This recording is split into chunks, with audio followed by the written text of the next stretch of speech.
Weltahan ng Malacanang ang inilabas na report ng Philippine Center for Investigative Journalism o PCIJ hinggil sa umunoy paglaki ng yaman ng pamilya ni Pangulong Duterte.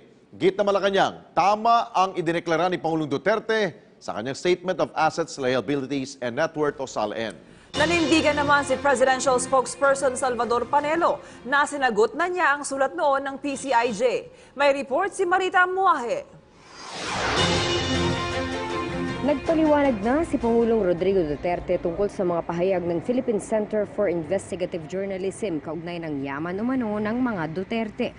Ayon kay Presidential Spokesperson Salvador Panelo, nauna nang sinabi ng Pangulo na kung anumang yaman ang mayroon sila ngayon ay hindi lamang nanggaling sa kanilang sweldo bilang government officials, kundi nanggaling din sa kanilang mga family business. Kung hindi niya dineclare, that's the time you should be explaining and you should be prosecuted for not putting that in the SALN. He already explained it. He said whatever money he has, it came from the mother who was very active when she was still alive. Matatanda ang pinalabas ng PCIJ na hindi umano tugma ang yaman na mayroon ngayon sina Davao City Mayor Sara Duterte at Paulo Duterte. Paliwanag ng Pangulo, may iba pang mga negosyo ang kanilang pamilya pati na rin ang kanyang mga anak. Patungkol sa sinasabing law firm ng pamilya, paliwanag ni Panelo kung ito ay itinatag noong panahong pinapractice pa ng Pangulo ang kanyang pagiging abogado, maaaring hindi na ito nag-i-exist sa ngayon kung kaya't hindi na ito kailangang ideklara pa. Inaksyonan naman ni Panelo ang sulat noon ng PCIJ at ipinadala niya ito sa Office of the Executive Secretary. Pahayag naman ni E.S. Salvador Medeldea, ang SALN na sumasakop umano sa request ng PCIJ ay matagal nang naisumite bago pa naging presidente si Pangulong Duterte. Wala na rin naman ito sa Office of the President.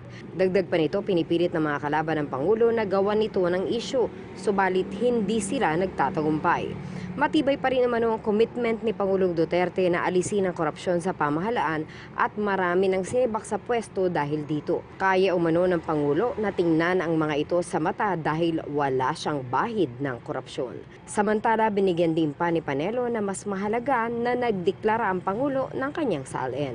Respect to the wealth being referred to, they've been properly declared as admitted by that group.